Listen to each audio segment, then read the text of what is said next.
He's only Steve Spratling. Steve Spratling. He'll show you movies that you've never seen. Ooh. That's all I could come up with. Nah, that was really good. It was a shorty but a goodie. Welcome, listeners, to Dead and Lovely, your favorite horror movie review podcast in all of the land. Here with the host with the most, me, good old Uncle Ben, and who's that handsome lad I've got on the other end of this phone call? Booty, booty, booty, booty, rocking everywhere.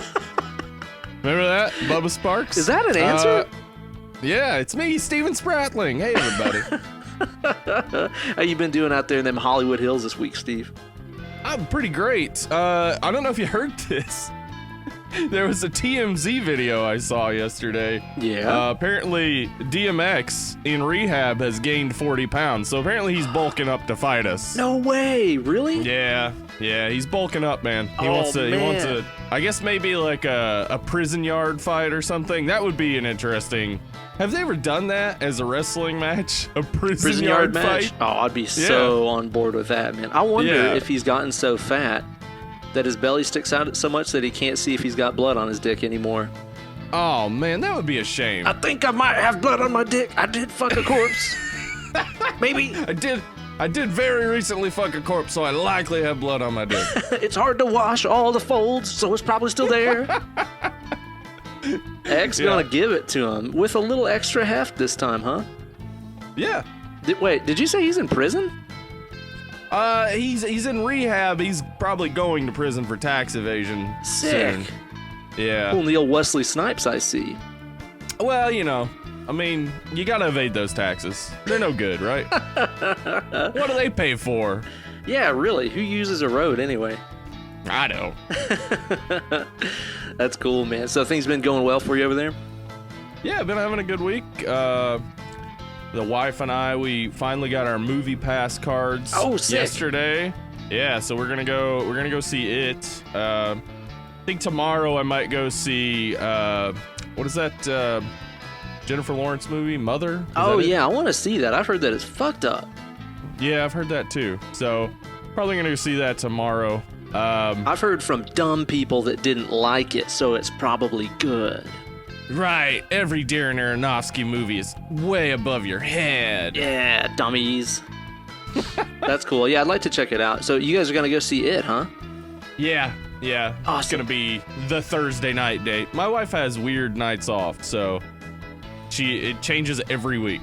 It's very irritating. I was wondering if you'd seen it yet, man. I really did dig it. I've been meaning to go see it a second time, but still haven't. But, now I really want to go see Mother, and, of course, I'm dying to go see Blade Runner 2049. Yeah, it's not doing great at the box office, It I hear. is, but it's like everybody that I know that's seen it has, seen it twice and said that it's fucking unbelievable. And, awesome. I love the original. That's one of my favorite flicks ever, is the original Blade Runner.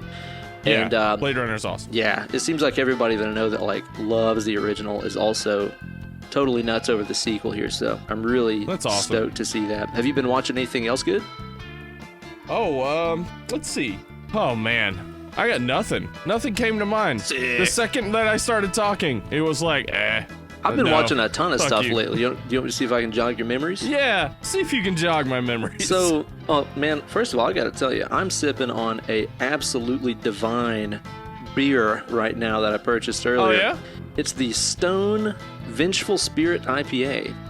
I like some Stone IPAs. Haven't had the Vengeful Spirit. It is easily the best Stone beer that I have had, without a doubt. Really? Yeah, it's fucking awesome. It's like 7.2%. And it's an unfiltered IPA with pineapple and mandarin juice. Sounds delicious. It's fucking awesome. It's really like a very West Coasty kind of ride, so it's probably similar to what you get from a lot of local places out there. It's fucking great. But this weekend, my main man, my number one best bud of all time, old Josh Rogers, old JR, who I've mentioned several times. I've known him literally since birth. Okay. He got himself hitched over the weekend. He had a little marriage. Ooh, boy. Friday was the rehearsal day, and it was an all-day thing, and then Saturday was the wedding, and we were there literally all day and all night helping put it up and take it down. So Sunday, Kate and I literally did not leave the couch. It was just like, let's just fucking do nothing all day and like eat. That's the best. Yeah, we just ate and like drank champagne and watched movies all fucking day. That's awesome. Yeah, it was great. So we caught a whole lot of our favorite Halloween classics, several of which I mentioned on our Trick or Treat episode. We sat down and watched Hocus Pocus. Awesome. Which is still the jam of jams. So fun to watch. Have you heard they're maybe remaking it? Oh no. See, I've been hearing like sequel rumors, but now they're talking remakes. Well, I mean, they don't think they're gonna get the original cast back, so no. Basically just gonna be a remake. Yeah. That's garbage, man. So we watched that. We watched Texas Chainsaw Massacre. Awesome. My God, what a rough and tumble movie that is. It's just, oh man. It's not like, dude, it's one of those ones that I know that's one of your all-time jams, right? Yeah, absolutely. One of my number one favorite movies. It's absolutely unbelievable and so unflinchingly brutal, but dude, it's not like a fun watch. Like, it's not one of those ones that like I have a good time when I watch it. Like when I watch a Freddy or a Jason or something like that, when it's like, oh, this is fun. Texas Chainsaw is not fun to me anyway. No, it's not. It's not a fun romp at all. It's really taxing, and boy, it'll really get you. You don't feel good about humanity after watching it. No, no, definitely not, man. It's an incredible movie. We'll have to cover it on the show sometime too to chat about it. And then we watched Paranorman, kind of lighten the mood up a little bit. Awesome. Which I love so much. It's such a good flick. And then Kate was falling asleep on the couch, so I was going to practice guitar and put up some more Halloween decorations and stuff. So I put on Underworld, which I hadn't seen for several years. Oh, gosh. Okay, let me hear your opinion, because I was just going to say, we recently watched Underworld, and I had never seen it. Oh, gosh. Before. It's not very good at all. No, it's bad. It's real bad. Why in the fuck is it 2 hours and 14 minutes long? It's so long, and it's so, like, I hate movies that are still giving you exposition in, like, the third act. When you're, like, 15 minutes from the end, you're still getting exposition. It's like, come on. Shut it down, boys. Yeah, if the world takes that much to set up, maybe write a novel. Like, don't make a movie. Yeah, I totally agree, man. It was one of those ones that, like, I remembered liking okay and just being like, yeah, whatever, it's vampires and werewolves and Kate Beckinsale in a leather suit. I'm like, okay, this will be fun. It wasn't very fun. Yeah, it's not. I wish it was. Yeah. Like, while watching it, because my wife has read the Twilight books. Oh, God. While watching it, like, I kept asking her, is that in Twilight? And it was like, almost every time I ask it, like, yeah, that's in Twilight. So, like, it basically was the primer for Twilight in a lot of ways. And that's not a good thing. That's not a good thing at all. Yeah, I totally did not enjoy it. I remember thinking that the second one was more fun because I remember it being pretty fucking brutal. Yeah, well, we're gonna watch it. Like, if a whole movie series is available to stream, and I believe those are all on Hulu, we're gonna watch them. But after watching that first one, I was just like, oh gosh, I don't feel like that. I don't know what you could do in the next one for me to enjoy it. Yeah. But I do know there's a lot more like fighting and stuff. There is. The second one. There's a lot of fighting, and like I said, if I recall, a lot of really unflinchingly brutal, violent stuff that was pretty fun to watch at least. So maybe at least you'll dig the violence. And then, actually, just a second ago, before we started our show here, Kate decided recently that she has not seen enough of the Halloween movies, so we're going to try to watch through as many of those as we can this season. So we watched the original a week or two ago, and she'd never seen Halloween 2. And so we watched the Halloween 2, which I think that I had started it several months ago and then like fallen asleep or something. So I think this is the first time I'd really like watched it. I don't love it. Halloween 2? Yeah. Yeah, it's not great. I mean, it wasn't, there was no intention for it to exist, and no. When that happens, a lot of times, it's gonna be a bit creatively dry because the people involved don't want to be doing it. Yeah, Mike Myers skulking around a neighborhood with a butcher knife versus him skulking around a hospital with a surgical tool.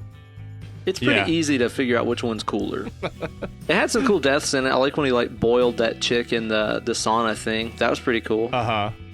Yeah, and they kind of copied that on Jason Takes Manhattan. Oh yeah, that's right. Yeah, that's such a bad movie. Jason Takes Manhattan. Dude, it is a fucking riot. Yeah, Halloween 2, man. It's just they did all this stuff with Jason, and it's well, like I've mentioned before, it doesn't make it cooler to know Jason's backstory. It doesn't make it cooler to know that Laurie's his sister. It's that makes it less cool to me. Yeah, I don't want backstory. I want the slasher villain to be a monolith. I want him to just be a bad person that kills and is scary. Yeah, exactly. And it makes it cool too that Laurie was just another victim who happened to survive because she pays attention and watches shit. But it's she's not just another victim, she's his sister. And then you're well, wait, then why did he kill all them other girls? Yeah, well, what was the point of everything if he's just trying to get to his sister? Yeah.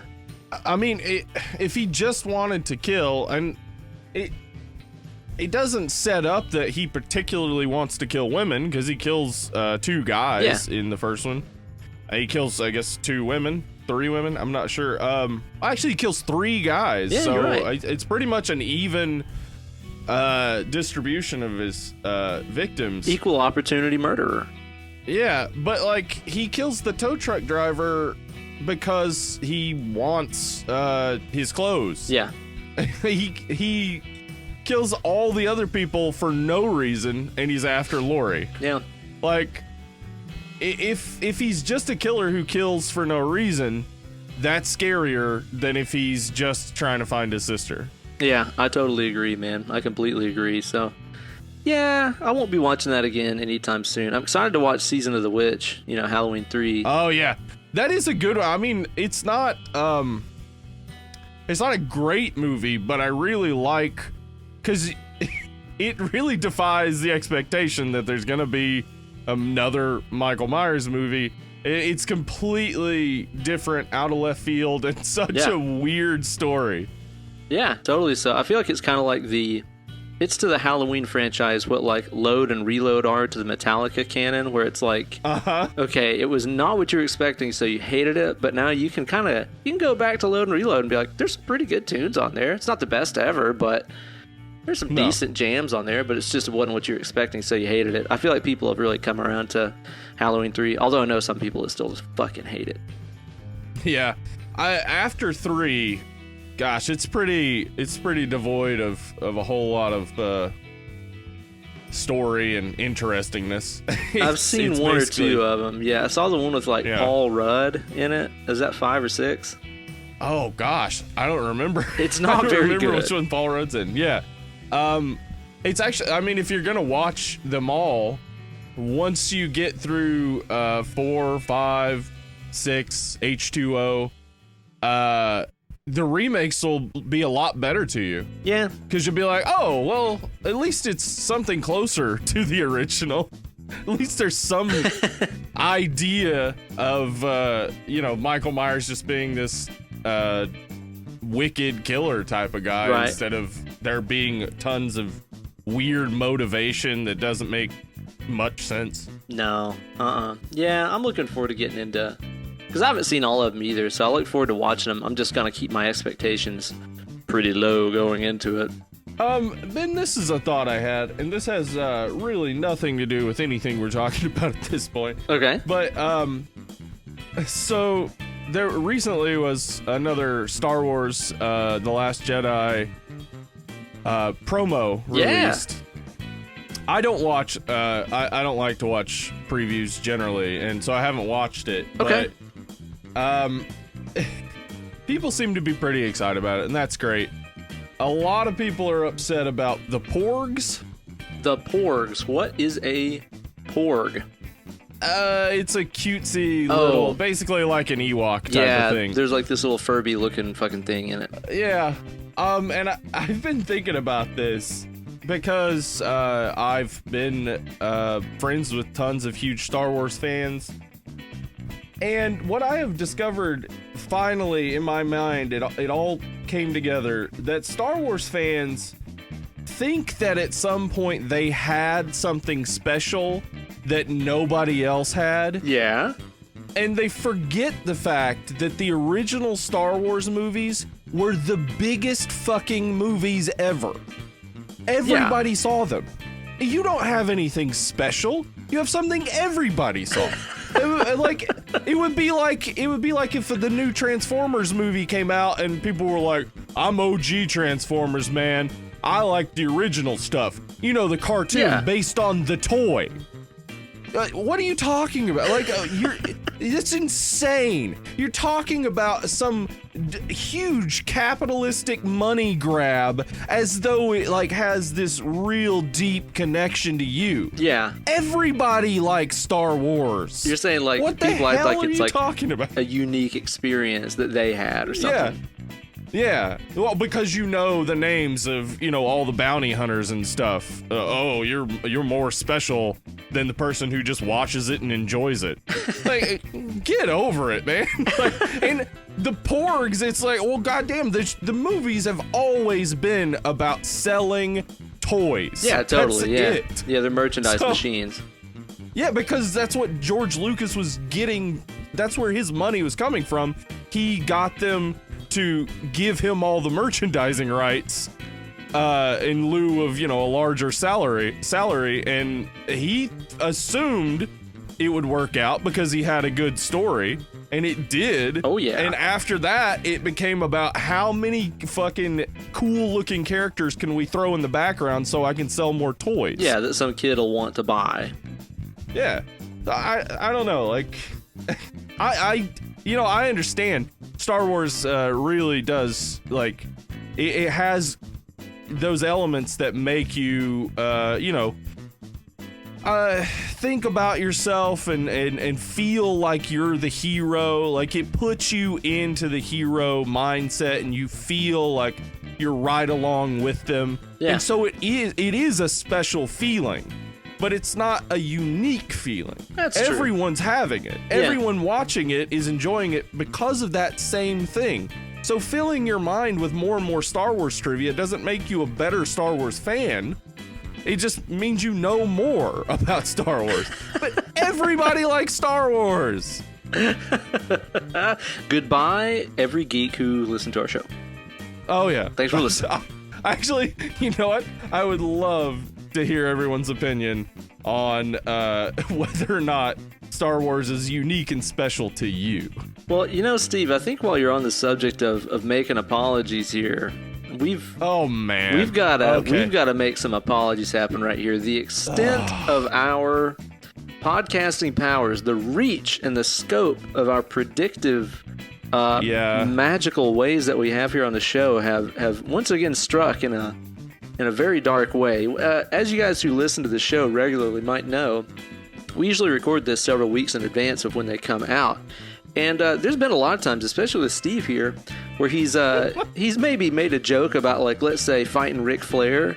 And then Ric Flair ends up in the hospital. Yeah, exactly. And there's been a whole lot of other things like that have happened recently. And one such thing that just... Man, Steve, we gotta learn how to control our fucking powers, dude. Or use them for the ways of good. I think it was on our Chucky episode there, our Child's Play episode. Steve was, you're kind of talking some smack about Delilah. Well, I went off on Delilah. I challenged her to a hair versus hair match. It's true. And she's, I guess, since some news came out, unfortunately, that her son committed suicide. Yep.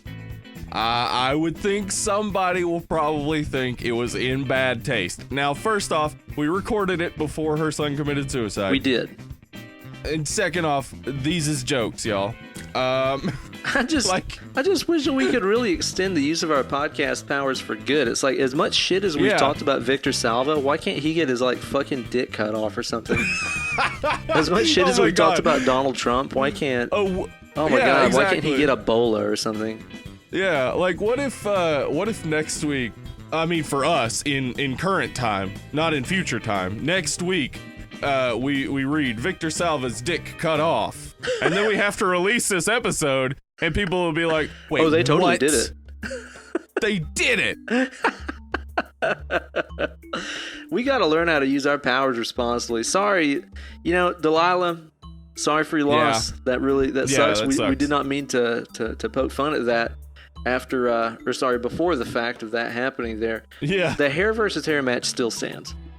Oh yeah, no, it's happening.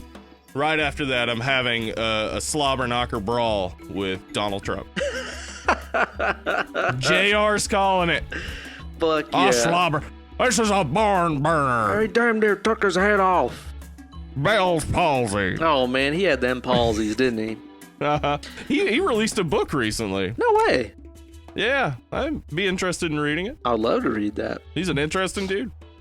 Well, Steve, I want to bring up a little movie to discuss here that features an all-star cast in a very gritty aesthetic. Yeah. That features a maniac killer who has a flair for the dramatic, that kills his victims based on punishments that seem to befit their ways that they have in life. It has a really horrific, iconic twist ending. But enough about Seven. Let's talk about Saw. Yeah. Well, we could talk about Saw. Okay, fine. Fine. What's in the box? What's in the box? We're going to be talking about the original Saw today. This week, as this podcast airs, we've got Jigsaw coming out, which I guess is somewhat of a prequel to the Saw franchise, correct? Oh, thank God. Yeah, I was dying to know more about this shit. Are you going to go see it? Yeah, I absolutely will go see it because I've seen all the Saw movies, and again, I have Movie Pass, so it's basically free. Yeah, I'll go see it, and I've seen all the Saw movies. I don't like them. I don't know why. I only recently saw them. I think maybe about a month ago. My wife and I had sat down and watched them all, but they're not good. You kind of remind me of the guy who's like going to Subway every week and trying every sub on the board, and it's like, do you really love? Finally, yeah, and it's like, do you love Subway? And it's like, no, it's really subpar. It's not very good, but I've gone this far. I've got to at least get to fucking chicken teriyaki or whatever. Maybe the Italian BMT will be good. Yo, it is. I'm gonna tell you that. Is it? Yeah. Oh, okay. Well, there you go. I mean, it's Subway good. Subway eat fresh, kind of. It's. You know what? They do. They eat fresh over there at Subway. So Ish. Fresh-ish. Yeah. So we're gonna be talking about Saw in preparation for the Jigsaw sequel here. I've only seen the first one. I have not seen any of the other ones. Oh God, right. Man,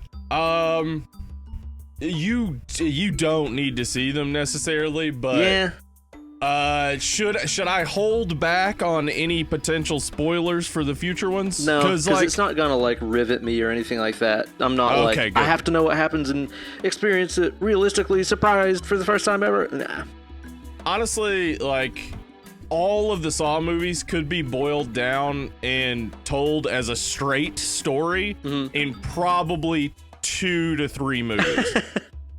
But instead, they just extended that shit. And there's so many fucking... You know how in this movie, I think there are at least 4 flashbacks to events that are occurring in the movie you're fucking watching? Dude, there's flashbacks inside of flashbacks in this shit. Well, yeah. Oh, well, in the sequels, well, that's all it is. For some movies. Well, some of them, it's like all it is fucking flashbacks inside of flashbacks over flashbacks. It's ridiculous. I'm getting too old for this shit. I've reached the appropriate age at which I feel like retiring from this shit. That's what I had hoped I hoped they would get an "I'm getting too old for this shit" line into here. Something like that. I was just really hoping that there would be a scene where we saw him in his apartment doing some Danny Glover Pilates. You remember when he was pimping that stuff? Yeah. Yes, I do. The old Danny Glover Pilates, man. Danny Glover. This movie was really super, made a big old splash. It was very hugely influential for kind of creating the torture porn genre that spawned Hostel and a whole bunch of other franchises that just basically fooled people into thinking that they were watching scary movies and they were actually just watching stuff that was gross. Not the same. Not the same at all. No, not at all. It was made for basically nothing and then made a whole fuck ton of money. Yeah, and that's what horror movies do. You release a horror movie in the right time of year, with the right level of promotion, it's gonna make way over budget. I don't know why Hollywood hasn't caught on entirely to this. Yeah. Because they still treat horror movies like it's like, oh, who gives a shit? But then, like, this with a $1.2 million budget makes $103.9 million. Yeah. I think people are watching, Yeah, Paranormal Activity, $100,000 budget. It ended up making like $150 million or something. It's insane. So if you got a little struggling production company, make a horror movie. See how it turns out. I just realized the other day that as far as I know, there is still not a best horror movie category in like the Oscars, is there? No, it's That's ridiculous. Fucked up. It's like, dude, even it really is. If you have a best heavy metal performance category at the Grammys, it's like heavy metal has been around way less time than fucking horror movies. Wait, didn't the first year that they had best heavy metal didn't Jethro Tull beat Metallica. Jethro Tull beat Metallica. Jethro Tull? Because what? flute. Because flute. Yeah. Oh, what a disgrace, man. But yeah, it really pisses me off to see that, like, obviously tons of people go out and see horror flicks. They generate tons of money, and partially because they don't cost much to make in most cases. Yeah. And especially now too that we've seen how big some of the stuff can hit. Like It. I mean, It has broken all kinds of records and has generated a ton of money. And it's like, come on, they should start taking this shit seriously at the Oscars and everything. Yeah. Yeah, sci-fi and horror, they've always been looked down on. Yeah. I mean, at least it's gotten past the point where they used to be looked at pretty much like romance novels, where it's just like, oh, this is just trash. Yeah, trash. Like, nobody cares. Again, I'm not saying romance novels are trash. I know there's a huge, a ton of people who really are into romance novels and say that it's not just lady porn. And, more power to you. That's great. Boom. But, horror and sci-fi have made, such a huge impact on everyone. Yeah. So, why isn't there a particular category at the Oscars? Though, honestly, I don't watch award shows or care. No, I don't either, much really. About awards. No. Fuck no. It's all a money game anyway. Like, they pay a lot of money to get an Oscar. Oh, absolutely so. So, who gives a shit? But honestly, there should be more respect for horror movies. This one definitely, I mean, again, this is the best Saw movie. It's James Wan's worst movie, I would say, for sure. But considering the fact that it was made with a $1.2 million budget, James Wan and writer Lee Wanell were basically just out of film school, and it was made in 18 days. Holy shit, was it really? Yeah, considering all that, James Wan has said that he only got one or two takes for all of it. No kidding. And considering how tense everything is and how much yelling and high intensity tough shit. Yeah, considering that, and the final product is great. Yeah, when you put it that way, that's the thing is whether you like it or not, which we'll get into here, I cannot help but appreciate how much they did with so little, because me and some friends have made several different short films and movie trailers and stuff like that for the horror genre, for little contests and stuff. And so we've seen, of course, on a way smaller scale what it's like to have zero budget and zero time to do something. But still, if you're creative and you have fun with it and you use what you can and think about, cool workarounds for special effects and stuff like that, you can end up coming up with some cool stuff, So this movie is kind of like that, taken to the utmost, level. Of course, it helps that they actually did manage to get a pretty big cast of actors that we'll talk about to help out, which if you're doing, one or two takes per scene. That's kind of essential. You want some pros on the job, I guess.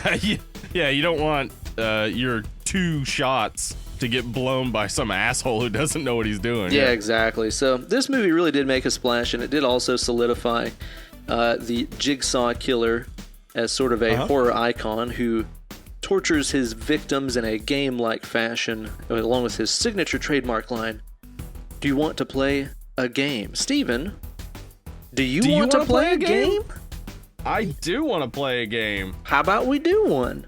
Let's play horror movie trivia game. All right, so in this, me and Steve here are going to face off against the unknown forces, what would confront us on the internet, questioning our horror movie trivia knowledge powers. Now, I chose this Play Buzz quiz specifically because it only has 14 questions. Great. I did not look at any of the questions beforehand because that would be cheating. So this may be the hardest quiz in the world, or it may be a real jack-off quiz. So let's just find out. Let's find out about it. Let's go ahead and shoot all of our credibility to hell. Yeah. Pregunta number 1. Alfred Hitchcock filmed the interior sequences of the Bates house in Psycho on the stage of what famous horror film? Holy goddamn it, I don't know. Whoa, I don't know either. All right, we have Phantom of the Opera. Okay. Old Dark House, House of Wax, or Frankenstein. Now, I'm thinking it's probably not Phantom of the Opera. Okay. Because, I don't know, though. Never mind. I would say it's probably House of Wax. That's kind of what I was thinking, too, because the other ones seem like they would be much grander locations. Let's see if we got that one. House of Wax. Oh, it is Phantom of the Opera. God damn it. Off to a hot start. Yeah, we're really doing it. Okay. That's kind of a deep cut question. That kind of pulled the rug out from under me. Yeah. Apparently, this gives us a little fact here. In Psycho, only 2 sides of the Bates house were actually constructed. The left and the front. So, that's cool.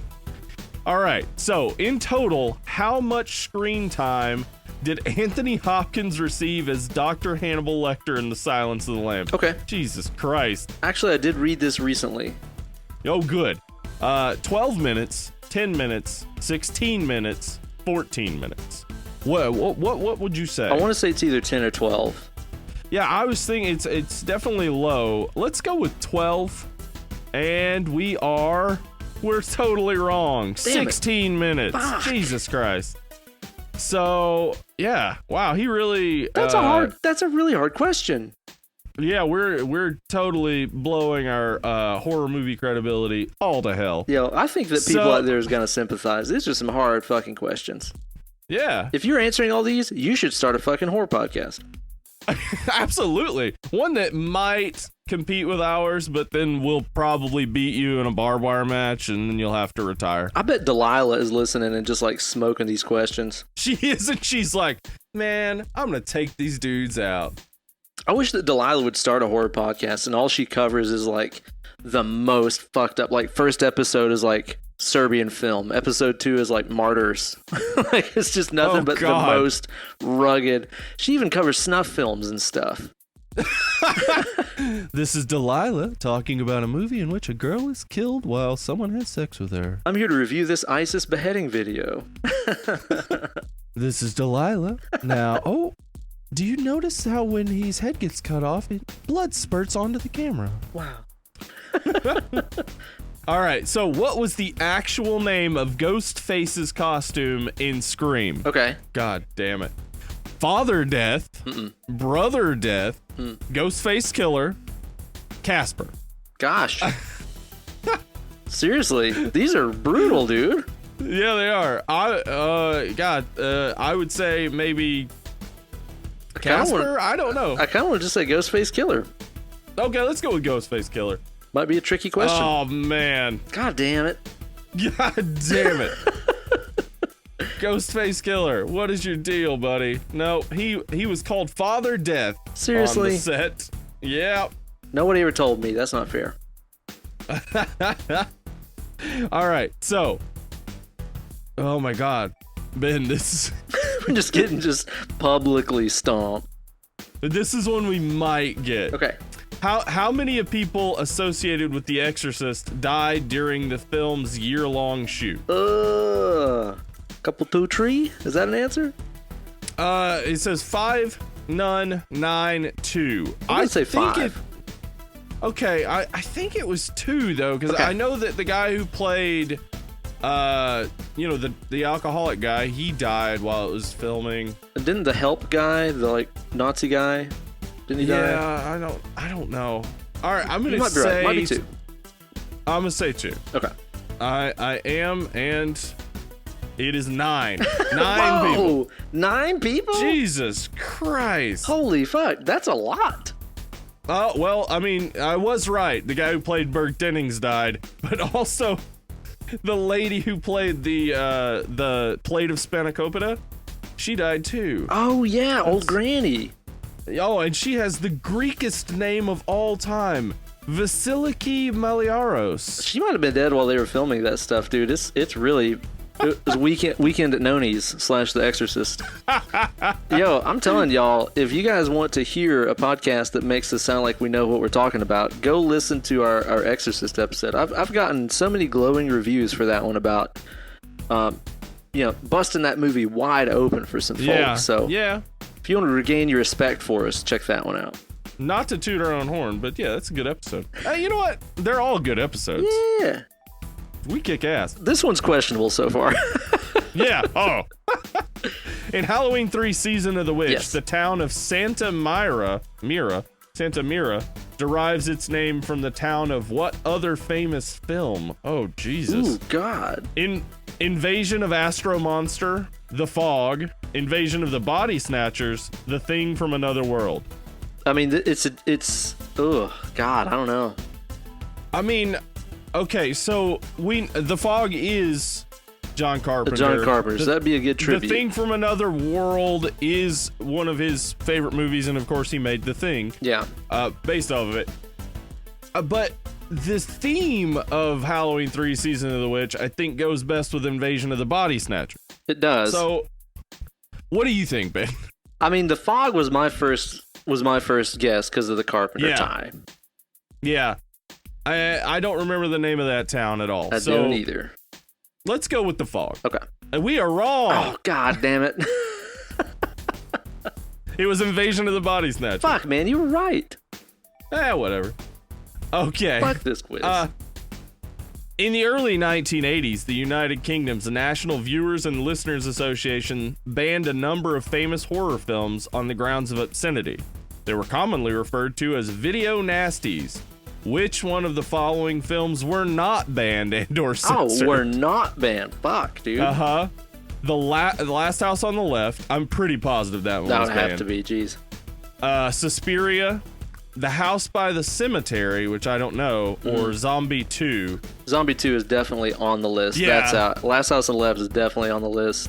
I'm pretty positive Suspiria is too. So let's go with House by the Cemetery. Okay. This might be our first correct answer. It was Suspiria. Fuck, Fucking hell. Seriously?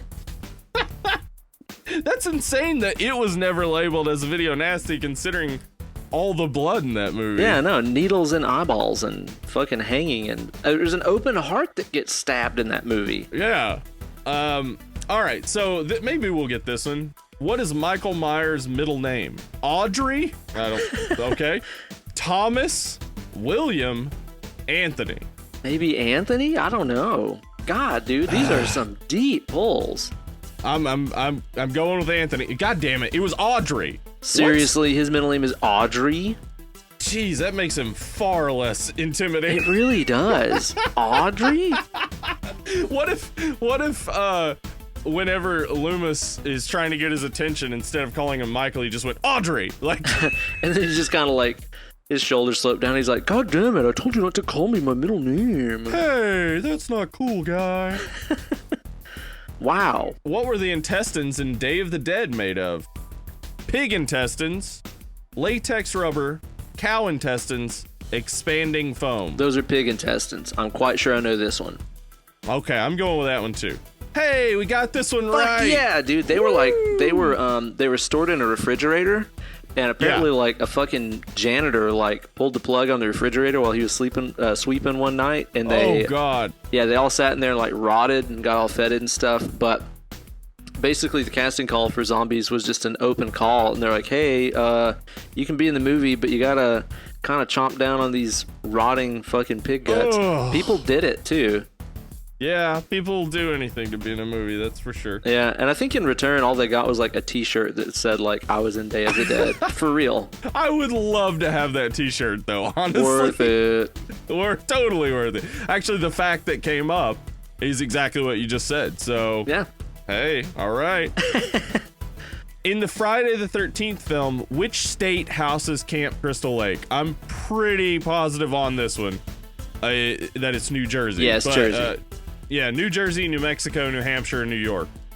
It's New Jersey. And we're correct again. All right, see, now, like, that's a question that people can answer. God damn, these other ones are just deep. Yeah. Okay, I think we'll get this one, too. What was the original title of The Evil Dead? Book of the Dead. The Deadites, Night of the Demons, or Deep in the Woods. Yeah, Book of the Dead. Is it Book of the Dead? Yeah. Yeah, we're correct again. Dude, look at this hot streak we on. He's on fire! Oh my God, my hand's on fire! Before Donald Pleasance was cast as Sam Loomis in John Carpenter's Halloween, which horror icon was originally considered for the role? I know this for sure, and I'm positive we said it in Halloween. I think it was Christopher Lee, It was. It was Christopher Lee. Yeah, and we were right. Yep. Yeah. It was Christopher Lee. Let's see. Which one? Okay. Back to being fucked again? No, this is just a visual one. Which one of these famous slashers has accumulated the highest body count? It's not visual. I don't know why I said that. Michael Myers, Jason Voorhees, Freddy Krueger, or Leatherface? I'm quite sure it's Jason. Yeah, because Leatherface's kill count is pretty low, actually. Yeah. Yeah, I'm pretty sure it's Jason too, and it's probably just because he's had more movies than Freddy, but... Yeah, I want to say that he had a total of, like, damn, by some estimates, like 300-something kills or something crazy it's like actually 156, it says here. Wow, okay, cool. It says, okay, so that was the last one. We're horror novices. Does that say good enough to host a podcast, but that's about all? Yeah, people shouldn't take you seriously or anything. I mean, I gotta tell you, that was not easy. I think that we held our own pretty well on that, considering the depth of some of those questions. I mean, how many fucking minutes is Anthony Hopkins on screen? Come on. What are fucking Rain Man questions? What if they were Rain Man? What if you got them all right and it was like, you are Rain Man. Go hang out with your brother, Tom Cruise. Spoilers. That was tough. Well, is that a spoiler? Isn't it a setup for Rain Man? It might be. Spoilers for the setup of Rain Man. Somebody will watch the first couple minutes of Rain Man and be like, fuck, it's ruined. Yeah. Well, you know what? Speaking of stuff being ruined, you know, a lot of the appeal of Saw comes with what a lot of people find is that super, super ultra twist ending and stuff, which actually was ruined for me in advance. Oh, really? Yeah, so I watched this for the first time probably like 3 years ago, 2 or 3 years ago. And so I kind of already knew what was up. And, obviously, for listening to this, talking about this fucking 13-year-old, movie, spoilers, but somebody had told me that, the dead guy in the middle was alive the whole time and stuff. Yeah. So I didn't have that great kind of shock and awe sort of moment. What was the first time that you watched this movie? It was about a month ago. Oh, wow. You hadn't seen it at all before that? No, I don't like torture porn horror movies, and I would say this isn't one, honestly.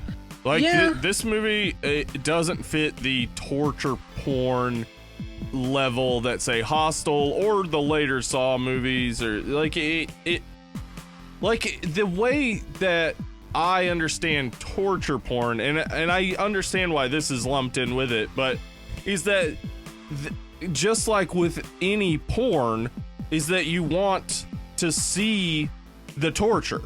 Right. And that's not exactly what happens in this movie. No. You don't exactly see torture. You see people in real, like, scary situations, etc., but it's only, for 30 seconds to a minute at most in the movie, and there's not like this focus on their pain or anything. No. Like like the guy crawling through the razor wire, we don't watch him crawl through the razor wire. Yeah, you just see the aftermath. Yeah, there's flashes of it. And again, that has to do with the low budget and the fact that, you know, they couldn't afford to do too many extreme practical effects. Right. Which, you know, I think everything in this is practical. Again, because they didn't have the money to pay for CGI. Totally. So yeah, like this is torture porn in the sense that, like, if they had the budget, they probably would have shown more. But because they didn't have the budget, it's borderline to me. Well, you know, the issue that I kept coming up with as I was watching it here and thinking about it afterwards, but you know how we were talking about, when we were talking about Trick or Treat, we're like, is this an anthology movie? Because if this is an anthology movie, then Pulp Fiction is an anthology movie. That kind of thing. Yeah. Is this a horror movie? Because if this is a horror movie, then Seven is a horror movie. It's not. Seven's not a horror movie. I don't... this is a thriller. That's what I thought, too. It's like a crime psychological thriller kind of thing.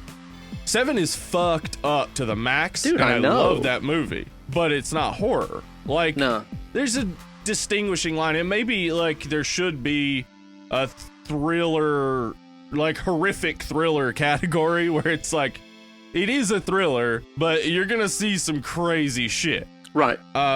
Which is definitely what this is. It's a thriller, and you're gonna see some crazy shit, but it's not gonna scare you in the way that, yeah, it's gonna stick with you. Like, you're gonna think, if I was in that insane situation, what would I do?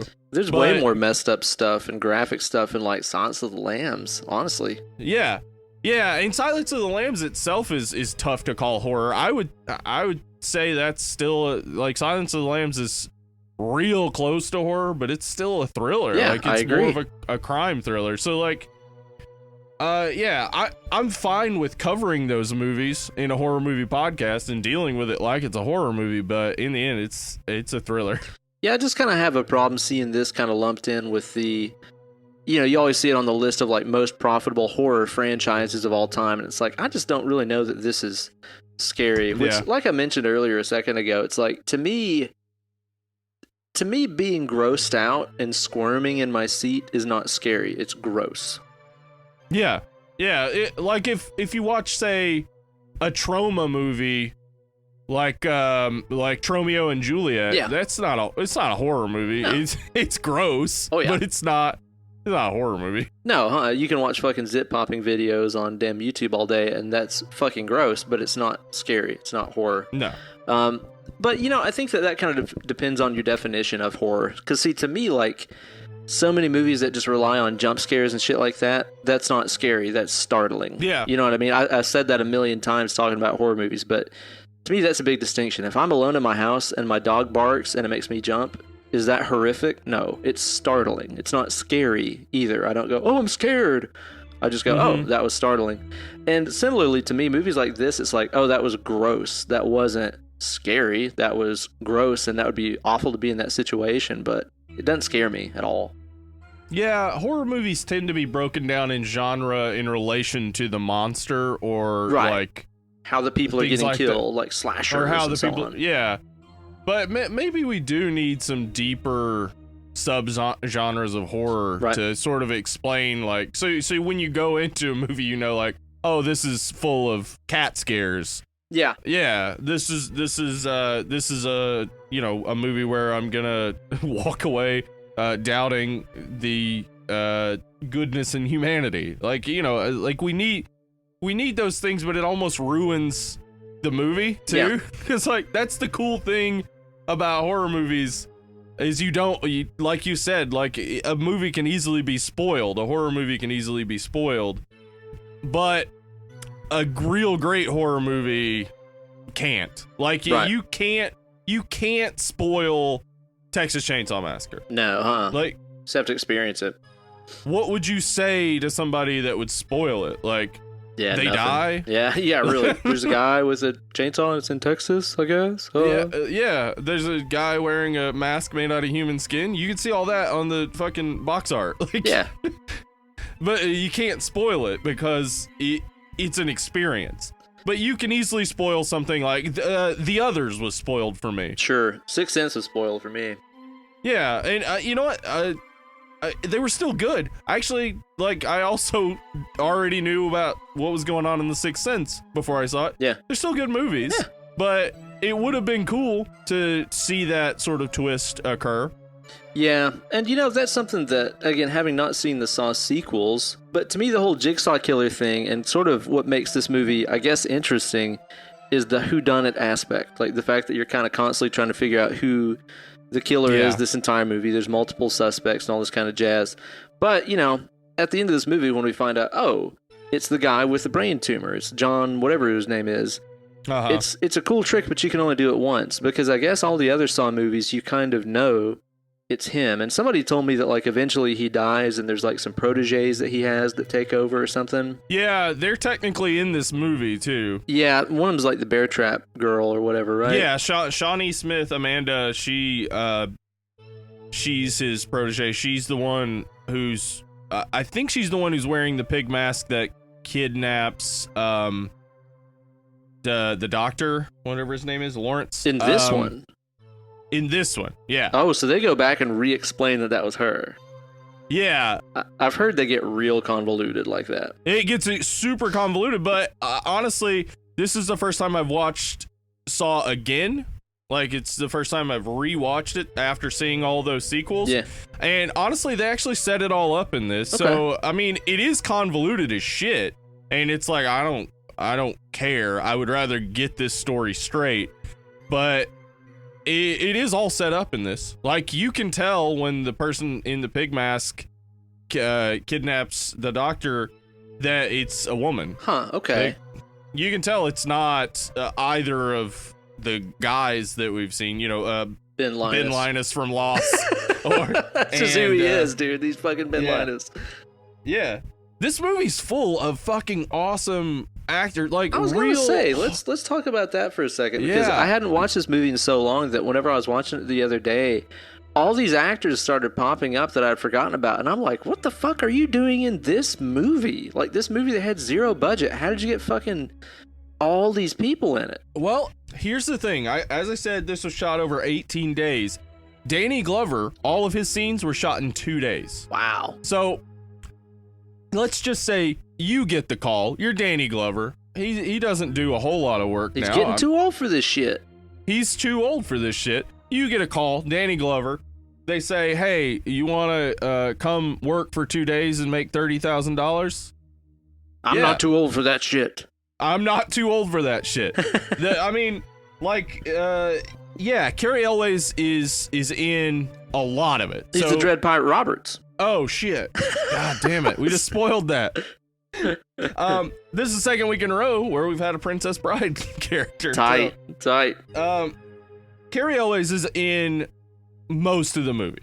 Yeah. So you're paying him probably the most. I would assume. The other guy across the dirty ass bathroom from him is Lee Wanell, the writer of the movie. Now, Lee Wanell and James Wan, I don't know that they got paid anything for this. The contract they signed, they got 25% of the net profits for this movie. So they came out pretty okay. Yeah, I figured this out. That's around $24 million to split. So $12 million each minus, manager and agent fees, lawyer fees, taxes. Still, you're walking away probably with at least $7 million. You could live comfortably in East Tennessee on that. Yeah, for the rest of your life. Yeah. So, James Wan and Lee Wanell walked out of this fucking just set. And only done great shit since. I mean, Lee Wanell's written some stuff that's not the best, but he's also worked on the Insidious projects and all the other Saw movies and stuff. So, but James Wan is an awesome fucking director. What else has he done? James Wan, he is responsible for all of the Conjuring movies. Okay. He's responsible for the Insidious movies. He directed Fast 7, which is the Fast and the Furious where they all become superheroes. Uh-oh. It's good. You should watch it. If you've never seen any Fast and the Furious movie, you're even better off. Just turn on Fast 7 and just be amazed. I think I saw the first one, and it was so long ago that I'm pretty sure I was wearing jorts and a Quicksilver t-shirt when I watched it. That's awesome. It's a good look. It's a good look. Probably still, you know what? Probably still had my smoking bowl cut, too. That's awesome. I'm sure I did, actually. Smoking bowl. But he's also directing the upcoming Aquaman movie, which I hope is great. With Khal Drogo. Yeah, he's awesome. I love that guy. But also, everybody always talks about how lame Aquaman is, which is fucking bullshit. Aquaman is awesome. He's so badass. Like, yes, Super Friends Aquaman was lame. All he could do was talk to fish. Yeah. But real comic book Aquaman, he's strong as shit. He lives at the bottom of the ocean. Anybody living at the bottom of the ocean is gonna have extreme superpower. Probably. Yeah, so he's badass, and I really hope the Aquaman movie is good, and I think James Wan will make it good. The thing that I like about James Wan is his visual style is very, like, each shot is well balanced.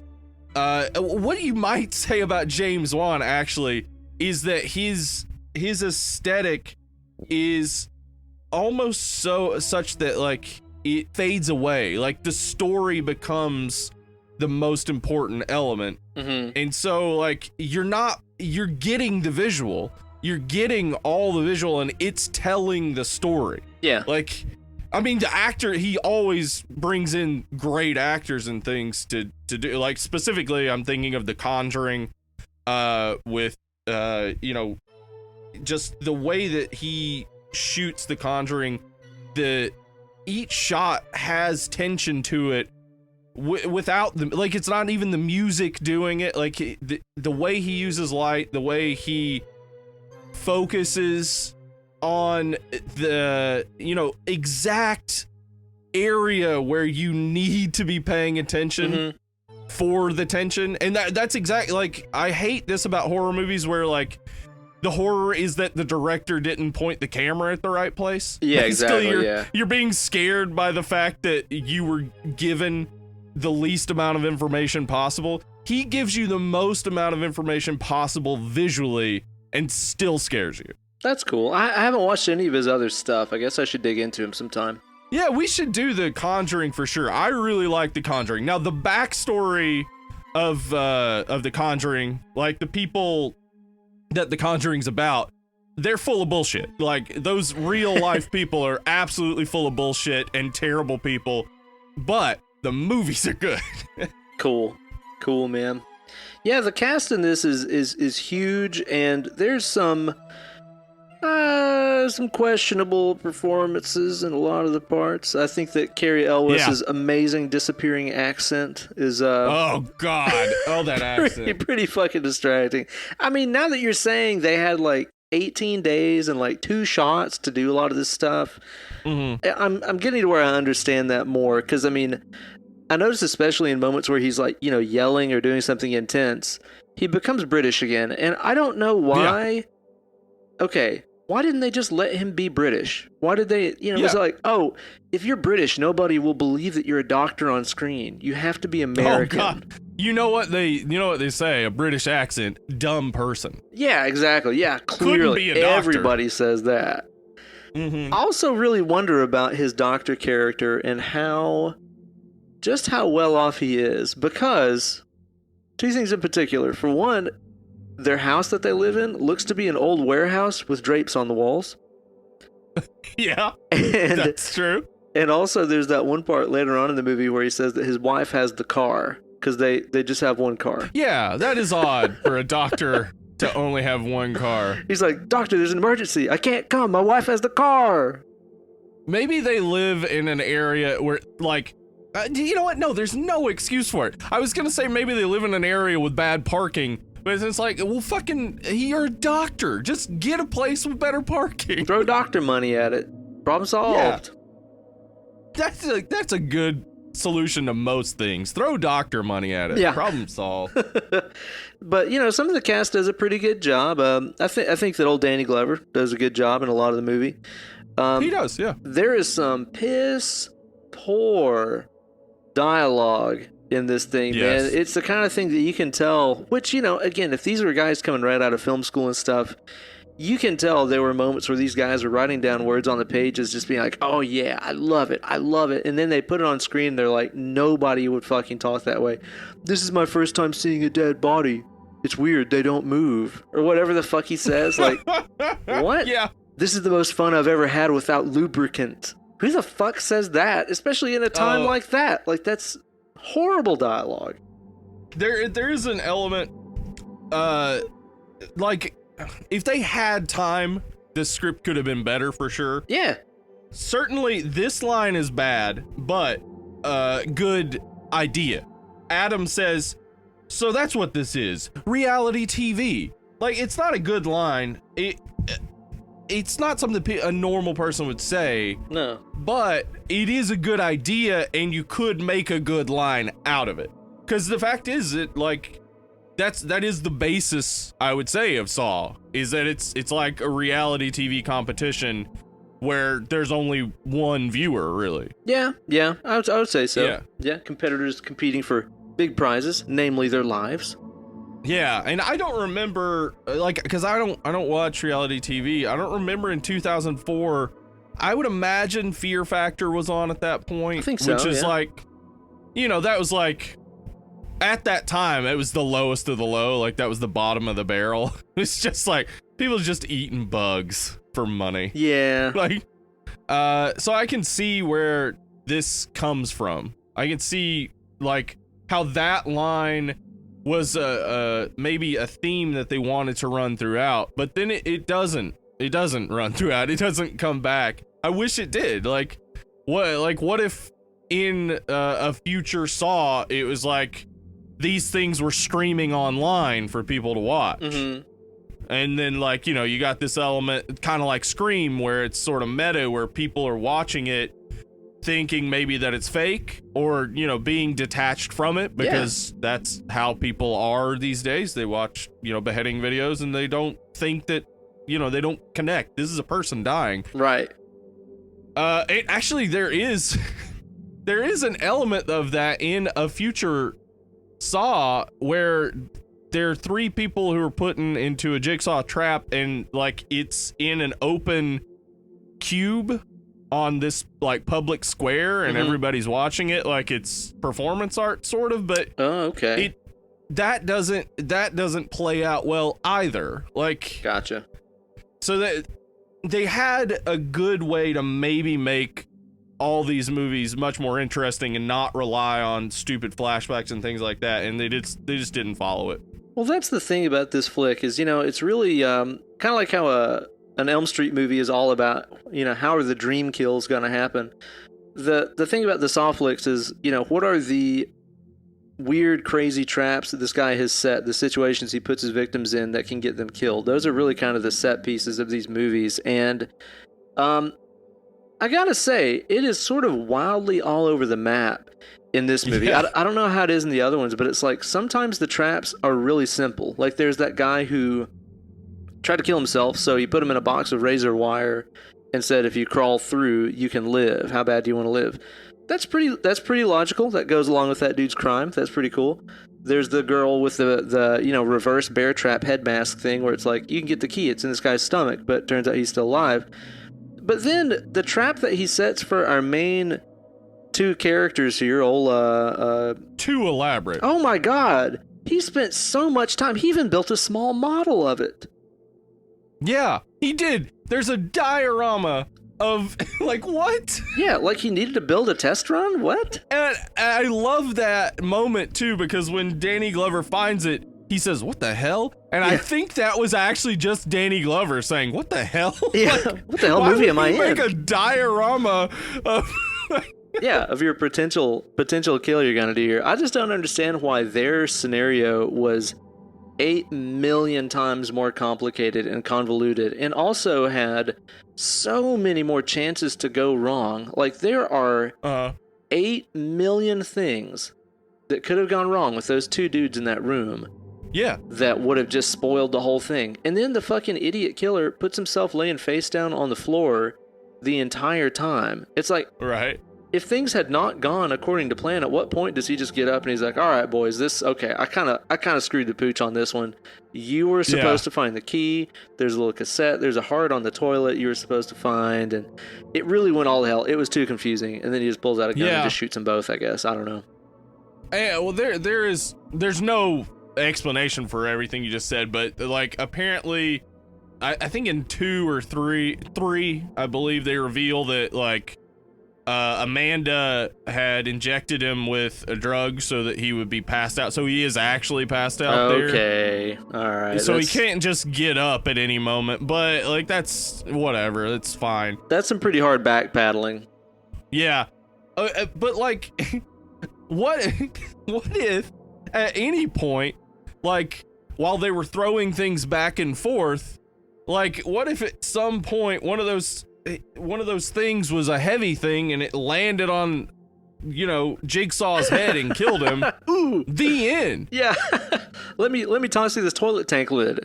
Oops, I hit the corpse. Shit. No big deal. Yeah, or what if like when he grabs the gun and shoots at him, what if he had accidentally I'm assuming most people haven't shot a gun. What if he accidentally shot Jigsaw just laying? Like, there's so many ways this could have gone the exact opposite way that you want it to. I know, dude. And also, here's my big problem with the traps. Some of them you can't get out of. Right. Yeah. Like some of it, that's a no-win scenario. Yeah, you're not getting out of that razor wire thing. Also, the way to get out of it at best would be to just not try to get out of it. Yeah. Cause how that body got found, but how? Yeah. Like he was down in like the basement of a sewer or something. Like he was below the sewer, and like somehow he got found. What? If he was gonna get found, like just sit where you are and hope for the best. Like there's no way you're crawling through all that razor wire and not dying. No. Yeah, you're just fucked. Yeah, that's just a death trap right there. Like that is totally a no-win. Now, like Bear Trap Girl, like she had a shot. She had a shot at it. Yeah, and she won. She won the game. Yeah. Yeah, and the two main guys have a shot for sure. Yeah, exactly. Cut off your foot. You're fine. I mean, it sucks. You lost a foot, but you're not gonna die. Yeah. But like, that becomes the way that all of the traps in the future movies are. Is there's no way you're gonna escape it. It's built so you won't escape it. Yeah. So the one person in this movie that Jigsaw is actually angry at, he gives the most chance to survive. Yeah. That's insane. It makes no sense. It makes very, very little sense. And the thing is, too, is like, I like that the motivation here. I think just on paper, it's a great thing. You've got this guy who's dying of a terminal illness. He sees people around him who are ingrateful for their lives that they have. And so he's trying to make them grateful. I think that's a pretty cool idea, on paper. But it's like, are you really going to make somebody grateful for like killing a guy and digging a key out of his intestines? Are you really gonna make fucking Dr. Dread Pirate Roberts grateful by like terrifying and like terrorizing his wife and kid? Like an innocent kid. His kid didn't do shit. Yeah, and I mean Jigsaw's plan was for them to die. Yeah. I guess I can get that. Maybe that makes sense that Jigsaw sets up a trap for the doctor to torture him, but it's one that he can get out of. But the idea is that he knows he won't do what he needs to in time, and then he'll kill the mother and the daughter, and so he escapes, but he's also tortured by the fact that his wife and daughter died because he didn't act in time. And so, he has to live with that pain, which is exactly what Jigsaw is dealing with. He's having to live with that pain. Well, let's also backtrack a little bit to why he's punishing Dread Pirate Roberts in the first place, because he almost but didn't cheat on his wife? Yeah, it seems more... That's a little harsh, dude. It seems more like he's trying to punish him for his diagnosis, maybe? Yeah? Like, you diagnosed me with a brain tumor. Now cut off your foot, you shithead. Yeah. Like what? And that's the thing is like it's not even like he's some kind of fucking lech or like a Victor Salva pedophile or like a serial cheater or anything like this. It's like I'm not trying to belittle this, but it's like he almost cheated on his wife. But we even get that scene where he's like with the intern girl at the hotel, and he's like, "No, I just can't do this" or whatever. It's like he didn't even do anything. Yeah, he didn't even do anything in the end, and they were already gonna kidnap him when he was going there. So what is the point then? Like, it has nothing to do with the cheating. You gotta walk the damn straight and narrow to stay on Jigsaw's fucking good boy list, I guess. Yeah, I mean, there, like, in future movies, there are some more deserving candidates, but there are also a lot of people where it's like, I don't see why this is someone who deserves to be tortured. Chester Bennington plays a white supremacist. Holy shit, really? One. Yeah, I think it's 5, maybe. Yeah. Well, I say plays a white supremacist. It's like the opening of the movie, and he's like, the Jigsaw thing is like, you're a white supremacist and you only care about your skin, but will you give up your skin to save your life, or whatever? and of course, the trap he's in is one that he couldn't possibly survive no matter what, but, whatever. On the subject of Jigsaw 2, let me ask you, why do they even bring up the whole, like, he cuts a jigsaw-shaped piece out of all of his victims? Yeah, that's real stupid. That's dumb. What the fuck? I was wondering if I missed something. Was there a shot in his house where he has, like, a big skin puzzle of all the people that he's cut pieces out of? Like, why is that significant?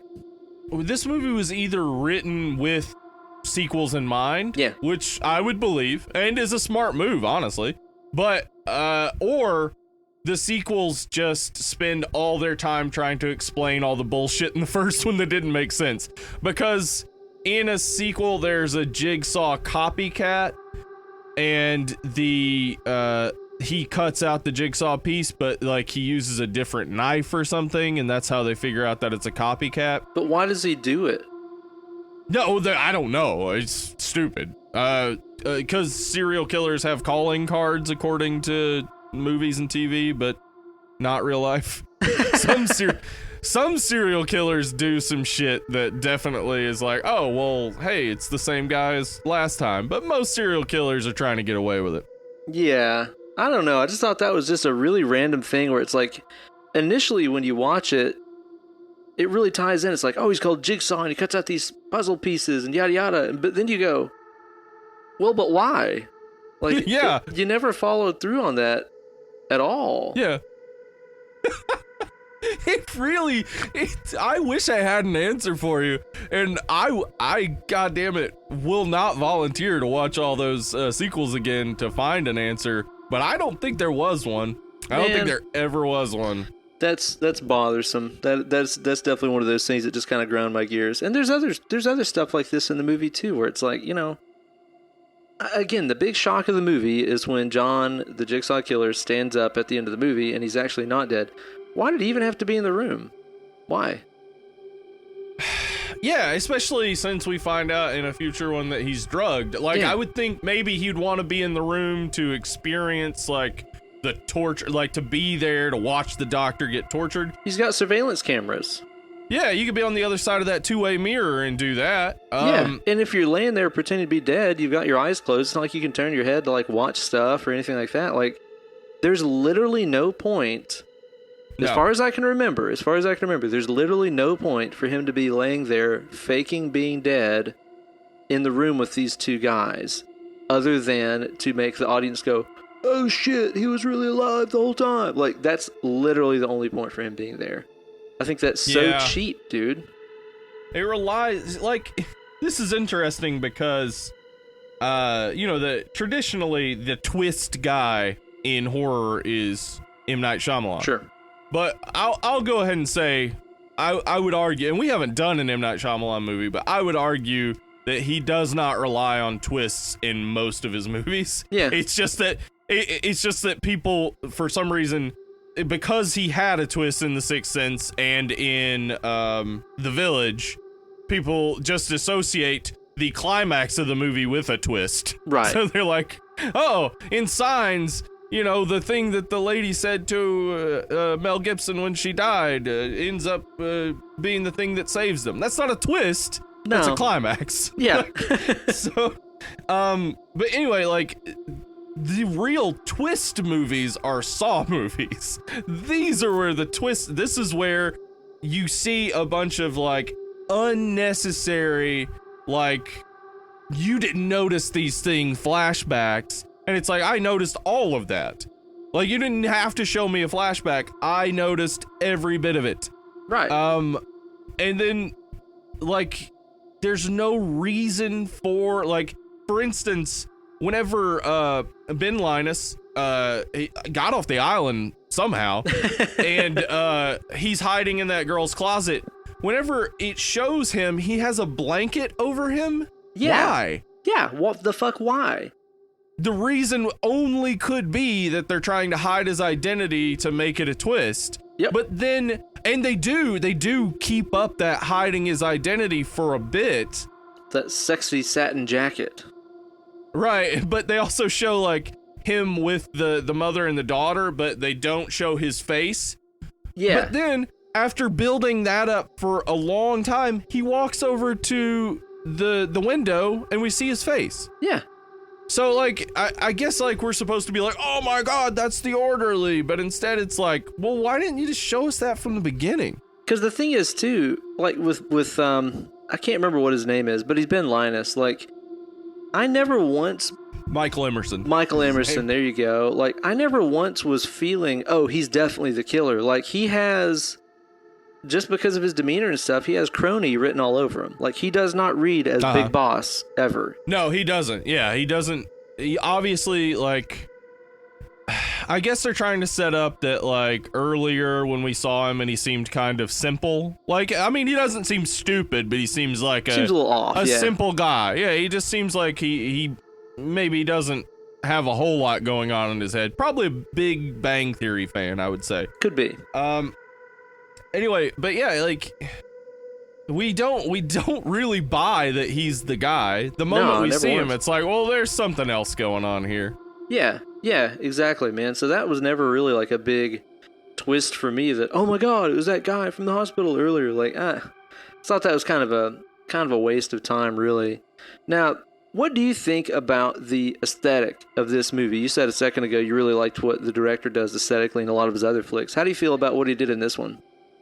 Well, again, he has said he only got, a couple takes for most things. I think in particular, if you look at the bear trap scene, because that is the scene that they shot as a short to show people to get funding. Oh, really? Yeah, so he was getting another shot at it. You look at the bear trap scene and you see what he can do. Like, you see, like, how he can work if he has more time to think about the particular scene and really set it up. And that is good. That is good. The headgear and all that stuff is very memorable, very iconic.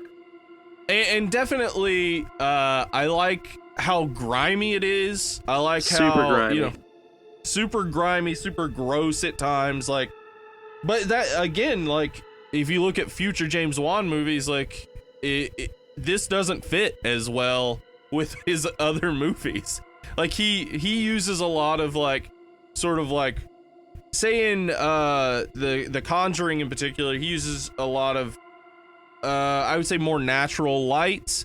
He doesn't do as much grimy as he does, say, more polished effects. Okay. So, like, everything looks more polished in his future movies, and I would assume that if he could have made Saw in, at this point in his career, it would look more polished. It might still, it would still have, like, that grimy bathroom setup. Yeah. And it might still have some grime to it, but this comes off in a lot of ways like Seven meets The Matrix. Like, there's a lot of green.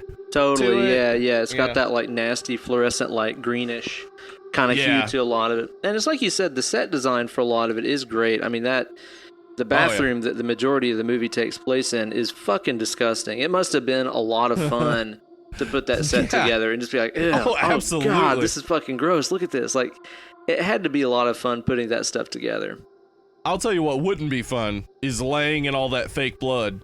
No. Like, I tried to pay attention on this rewatch. I tried to pay attention to how many shots Jigsaw is in where he's just laying in that blood, and they do a good job of making you feel like he's there the whole time, but he's actually in, you know, not many shots. They probably did that all in a day. Right. Like every shot where he was going to be in it, they did it in a day, but he still probably for 8 to 10 hours was laying in that fake blood, just sticky and gross. Yeah, ugh. That would suck so bad. But yeah, it would be so fun to put together. Absolutely. Yeah, I like the set design in a lot of the movie. You know, I felt like I was watching a movie made by a guy who directed like maybe some videos for 9 Inch Nails in the late 90s. It looks like a fucking late 90s music video, especially when they do the ever annoying thing where the camera like spins around a person and their head is shaking all fat. That's fucking stupid. Yeah. That what started that? Was that Tool video maybe? I don't know if it was that one, or was it like, did the Closer video by 9 Inch Nails have some of that in it? I think it did. I don't know. Definitely some Manson stuff did too. Yeah, for sure. Yeah, it's definitely a music video. It started with music videos, but like became a, you know, absolutely full on like filmic thing where everybody's, you know, I can't think of a recent movie that does it though. Maybe people have moved past it. Well, I just want to see the fucking idiot that's like watching that scene where I think it does it when the girl has the bear trap thing on her head. Yeah, it does. Yeah, for sure. I want to see the fucking idiot who's like, you know what made that scene so much better when her head was running all crazy. That really made it so much scarier. It's like, no, it fucking didn't. Like, because that's the thing is like, when you see shit like that, it reminds you that you're watching a movie. Yeah, and I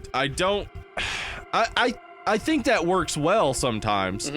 Being reminded you're watching a movie can work really well, say, particularly in a meta horror movie. Sure. Being reminded you're watching a movie, in fact, will make it more meta and make you feel more connected to it. Right. But generally what it does is push you away from your suspension of disbelief. It makes you, you know, it makes you remember, oh yeah, I'm watching a movie, I can relax, none of this is real. Well, it's like when you watch, you know, Texas Chainsaw, for example, it's so easy to forget you're watching a movie. Like, it feels like you are watching a fucking documentary at some parts. Like, it's so fucking grimy and realistic and gross and disturbing and believable.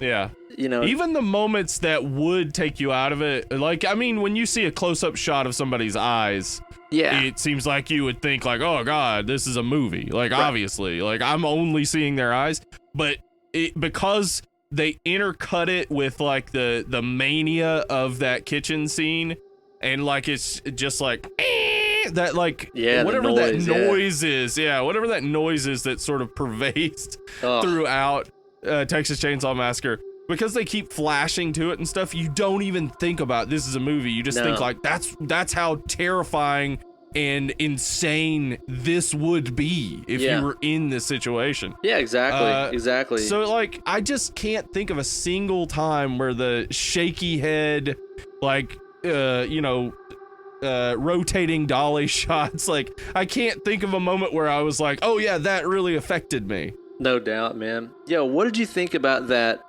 What did you think about that nasty old commode in this movie? That dirty turlet. Oh, God.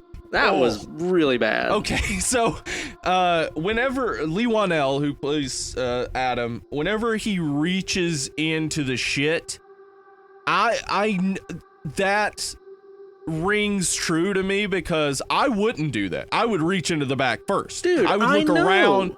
I would look around it, etc. But that's I know so many people that would reach into the shit before thinking. God, so dude. It was like, to me, it was like, yeah, okay, now I get more about Adam. I understand him a little bit better. He's not a thinker. Yeah, he's not a thinker. But like, when I see it, it's just like, why wouldn't you go for the back first? And then if you get to the back and you see it, there's nothing there, fucking kick that toilet till it breaks. I'm not reaching into the shit. No. Get out of here. It was so fucking gross, dude. So gross. That was an effective visual trick with that dirty old turlet there.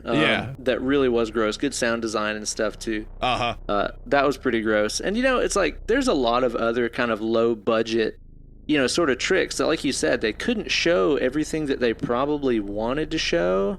So a lot of what you get in this movie is the suggestion of, or the aftermath of, violence and stuff. Like whenever that cop hits that like trip wire and that shotgun from above hits his head. That's awesome. It's awesome because because it just shows like his neck and shoulders, and you just see the blood like come down. And it's like there was somebody off camera on a ladder just pouring blood on this guy's head, but they framed it in such a way that you're like, oh man, his head exploded. Stuff like that's really effective. And again, having done ultra low budget, little short film stuff ourselves, I really appreciate that kind of thing, because you go, that's cool. They couldn't show you the full Monty there, so they just figured out a way around it, which is what you see in so many other great horror flicks. You come up with these clever, cheap tricks. Make a spandex wall and have Freddy kind of push through it, and it turns out looking amazing. And that was like a $5 fucking special effect, And you know what? That might be a good argument to never having a horror category at the Emmys or the Oscars. Yeah. That if people are going for awards, there's going to be too much money put into it. You're going to get too much like CGI and stuff. Like, and the thing that really drives horror is necessity. Totally. Like you have this in the script, you're set up to shoot it that day, you don't have the money to make it the way you want it, so you have to figure out how to do it. And figuring out how to do it is what makes great horror scenes. Yeah, I totally agree, man. You're saying basically if enough people with big old budgets wanting to win Oscars got involved in it, it might kind of take the fun away, huh? Yeah, I mean, even because like more modern horror movies, say like The Witch, etc. The movies that like I really like now that are coming out, like horror movies, a lot of them have great acting, great directing, great scripts that like you would even say like this is just a good movie, right? Like this is a movie that affects me emotionally, not just makes me feel scared, but actually gives me a connection to the people in the movie, and I feel more connected to humanity. Those are great. Yeah. And you might get more of those from big studios if there was an actual category for horror movies. Yeah, but you're right. The likelihood is that you're probably gonna get shit. The moment that it's about awards, shit just goes downhill. Yeah. So, I don't know. There are horror awards out there for certain.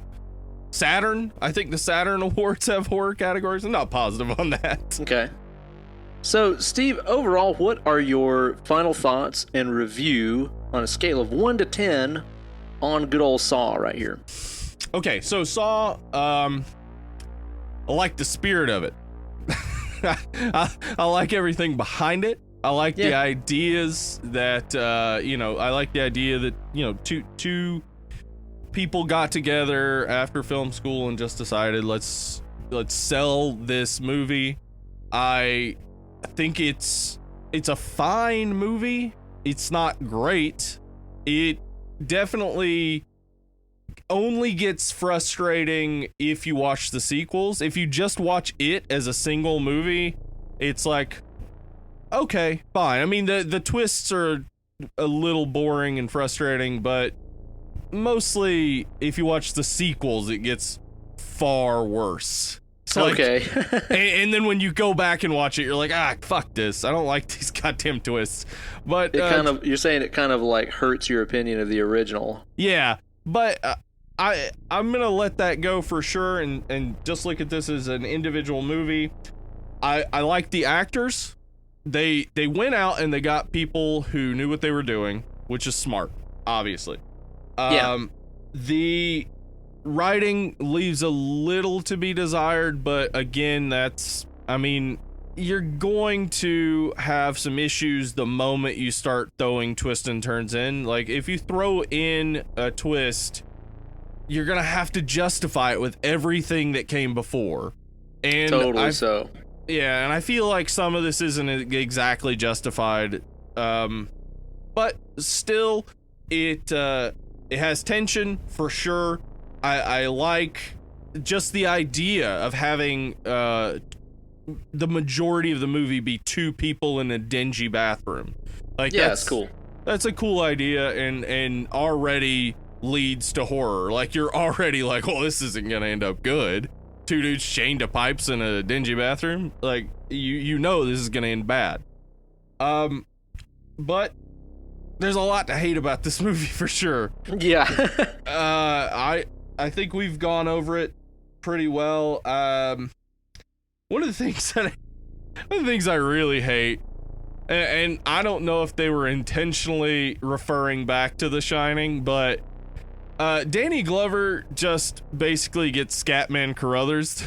He does. He gets Carruthers so hard. Yeah, like, it makes no sense. Like, it's exactly like the Scatman Carruthers storyline in The Shining, where he's dedicated to this. This matters so much to him, and in the end, he just gets fucking killed, like, flippantly.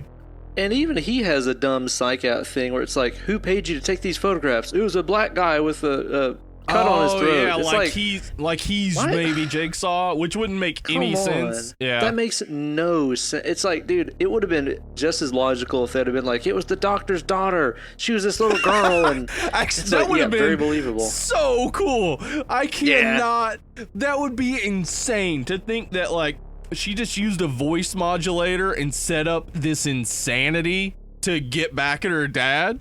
You mean like Kevin McCallister might do? Holy shit, I forgot. Yes, that's an important theory we haven't talked about.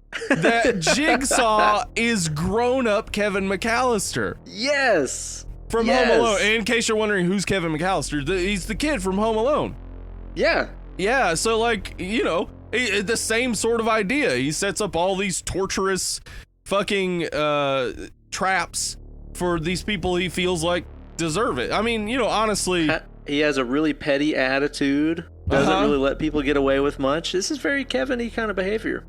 And also, like, can you imagine, let's just talk about this for a second. Can you imagine, I understand they were robbers, those wet bandits, but can you imagine if somebody burnt the top of your head with a flamethrower? I would murder that child. I'm going to go ahead and say that.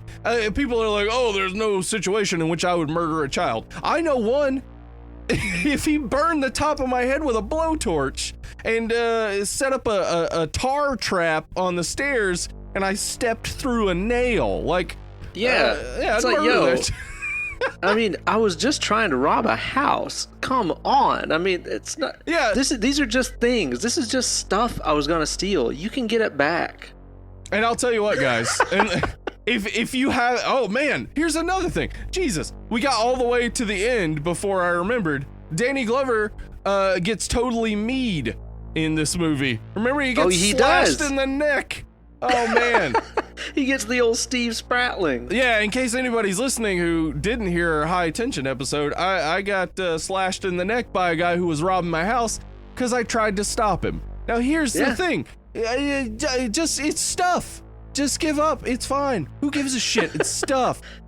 Kevin McCallister, let him just rob the house and just stay home. It's not a big deal. Yeah, or call the cops. He knew ahead of time. Is there a scene in which Kevin McCallister calls the cops in Home Alone? I don't think so. Plus, you've seen that house. They're fucking loaded. Are you telling me, like, they don't have insurance on all that shit? Or that they wouldn't be able just to buy all that shit back? They're taking a Christmas trip with like 15 people to France.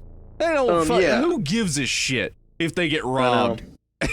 Anyway. Materialistic little shit.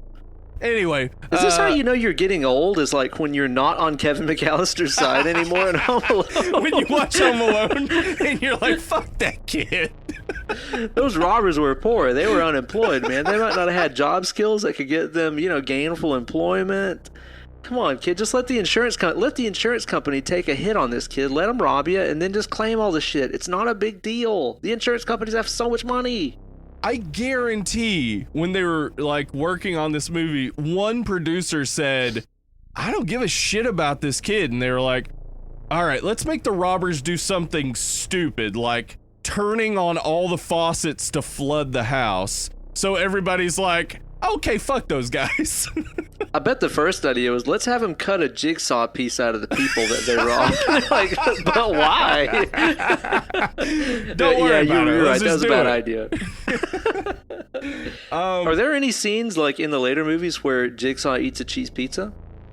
God damn it. I bet, now that I think about it, there is this scene where he meets Donald Trump, and he's in New York. And he has trouble getting around in New York. Anyway. Kevin McCallister, the father. There's the voice changer right there, dude. Oh man, the voice changers. I can remember. Holy shit! Jigsaw is Kevin McCallister. What the fuck? Done. Yeah, we solved this movie. Yeah. Every movie is a problem that needs to be solved, and we solved this one. Yeah. So, okay, but as far as my rating goes, I think this is, I'm gonna say it's a solid middle-of-the-road movie. This is a 5.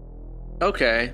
I totally understand that, man. And, as for myself, it's like, I agree with you on a lot of points. I like the concept and the history of this movie and the practicality of this movie better than I like the movie itself. Like, I love that it's these dudes right out of film school that had an idea for a flick, and they fucking made it. They took a risk and they made it, and they hit bank because of it. It's kind of like the Kevin Smith Clerks story, where he maxed out all his credit cards to make this movie after he dropped out of film school, and it was a huge gamble and it worked. Like, yeah, I love that. I think that's really cool because you and I and me and other friends of mine and stuff have talked many times about like, oh, I had an idea for a movie. We could do this. Oh, that'd be cool. And then guess what? We didn't do it. Yeah. So it's like, I admire. Yeah, exactly. So I admire the shit out of the fact that these two dudes actually did it. They actually got this done, and they even managed to wrangle in some big name actors and stuff. And like I said, I like the idea that the villain is this guy whose fate is sealed. He is not an all-powerful entity who will continue killing for all time and being undiscovered. He's not a Jason. He's not a Michael Myers. He is a guy who is on his way out. He's dying of a terminal illness, and he sees ungrateful people around him and decides to make them... Well, you know what this really is, dude? Mm-hmm. And this just basically all pins it down. I just thought about this. Okay. This is all just a huge David Fincher dick suck session. Because, listen, if you took 7... Yeah. And combined it with the scene from Fight Club where they fuck with that guy and he's like, I want to go to veterinarian school.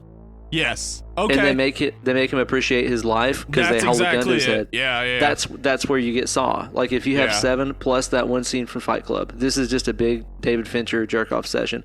Also, the griminess and the green-blue kind of thing. Fight Club, I mean, it just looks like fucking dirty Fight Club.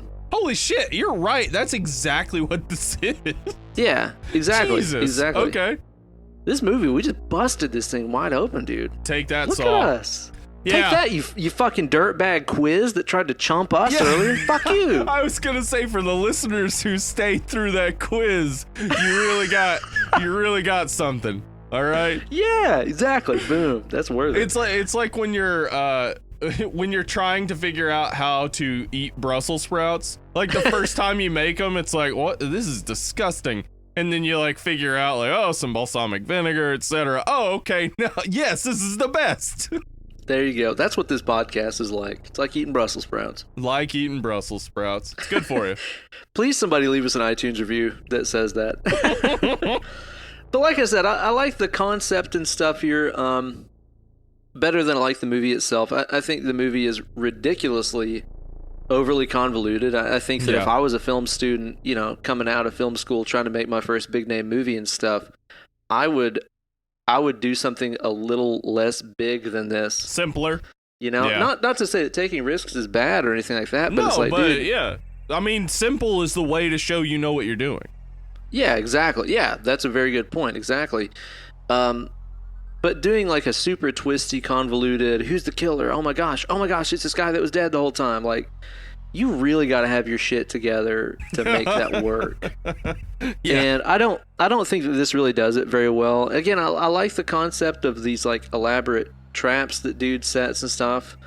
That's cool. Again, that's why I liked 7, you know? Yeah, absolutely.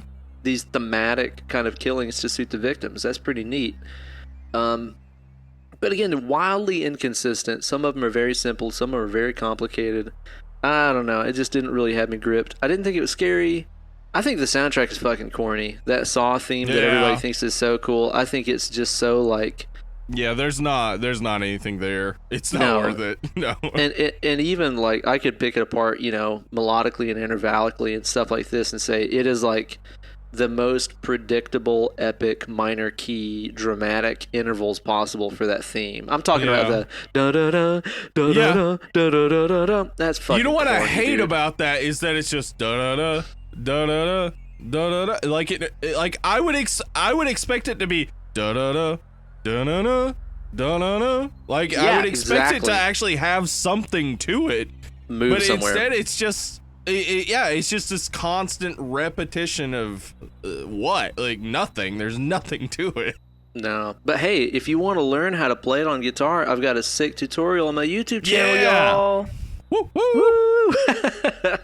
So, I don't know. Again, super, you know, all over the place performances. There's some performances that are good. I think that, again, what's her name? Fucking Bear Trap Girl. I think that she does a really good job. She's awesome. Yeah, I think she does a good job. Danny Glover does a good job. Ben Linus does a pretty good job in it. Other stuff, there's just some fucking amateur hour shitty lines in this movie that are not believable and not delivered well. But at the same time, again, I have to appreciate, now that you've told me they had like 18 days and like 2 shots to film a lot of the shit, it does make me appreciate it a lot more knowing that. That being said, I'm really surprised that this movie did as well as it did. Yeah, like, me too. Especially in a world where like you have these fucking awesome horror flicks like House of the Devil and The Witch that like barely even make a dent. Like I hardly know anybody who's seen that shit. You have this movie which isn't even really very gory. It's also not really scary, and it has a super convoluted storyline with a twist that doesn't really make any sense if you sit down and think about it. I'm kind of shocked that like that many people latched onto it. Yeah, me too. I mean, just think about the fact that this is 2004. Yeah. Shaun of the Dead came out in 2004. Shit. Fucking awesome. Yeah. The Village, which is a lot of people are like, oh, I could smell that thing coming, etc., from a mile away. I think The Village is a great horror movie. Dude, I like The Village. I know a lot of people shit all over that movie. I think it's pretty cool. Yeah, I mean, there were horror movies that came out in 2004 that it seems to me should have done better than this movie. It's not like it was a slim pickings year.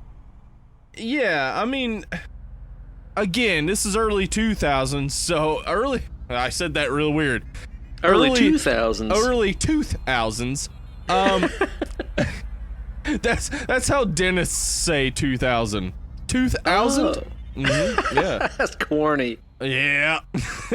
Editing that. Anyway, so, but yeah, like, I don't know. It's early 2000s, so the expectations may have been low for horror movies at that point. I would think, like, when you consider that, like, people were, you know, watching Final Destination. Yeah, this is kind of that post-Scream. I kind of think of this as that that phase of horror movies where it's like if the Scream kind of era was sort of the bowl cut era. Yeah. And like right now is sort of like the cool long hair era. Yeah. This era of horror movies was where it's like it's not really long enough to pull back into a ponytail. It's just kind of awkward, that phase between bowl cut and long hair. That's kind of where this fell. It's like Kurt Cobain's hair in the like Smells Like Teen Spirit era. You know, like that video where it's just like it's too short. You can't put it into a ponytail, but it's just like it still gives you acne right there on exactly. Yeah, because the hair oils. Yeah. That is the post-millennial horror era for sure. Yeah, man. So, for sure. I mean, like I said, I guess pickings were kind of slim, but it is just kind of weird to me that this blew up as hard as it did, especially considering like it's not really that brutal.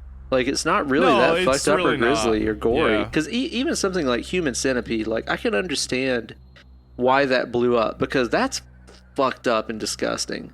Yeah, oh yeah. I mean, like Human Centipede though, that's like 5 years from this. Oh that's yeah, like, totally. That's like the point at which, and I'll go ahead and say I'm thinking now that maybe torture porn saved horror movies. It could have been, man. Because like if everything kept going that meta route where it just basically would have become comedy, like horror was comedy, and you know, not worth anyone's time. Torture porn re-injected like actual, you know, fear. It kept the interest alive. Yeah. So even though I don't like torture porn movies, I think overall they did maybe save horror in that period of time because I guess so. There's a lot of bullshit at that time, like a lot of bad movies. Well, I guess, you know, again, to keep pulling these back to analogs and music, I guess it's kind of like how you could say that, like, nu metal kind of kept metal relevant, even though fucking Limp Bizkit and all that bullshit's fucking horrible. Jesus. Oh, God, it's awful. But, I mean, otherwise we wouldn't have, you know, like, you know, the math metal, like, we wouldn't have people who were like, how can we make metal better? Yeah, exactly. Well, it was something different that kept it relevant because in the post-hair metal and the post-grunge era, it's like metal was just kind of standing there with its arms at its sides like, I don't really know where to go. Yeah. So this new metal stuff, it fucking sucked, but it was at least something different that caught everybody's attention. And I think this torture porn kind of genre must have been the same way at that time. So I appreciate this movie for its low budget,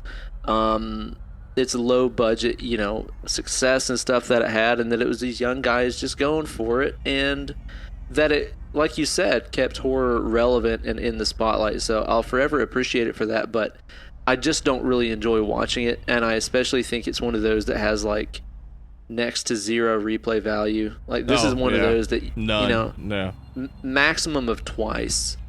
Yeah, you need to see it absolute maximum. Whereas a lot of my favorites I've watched a million times. I won't sit and watch this again. No.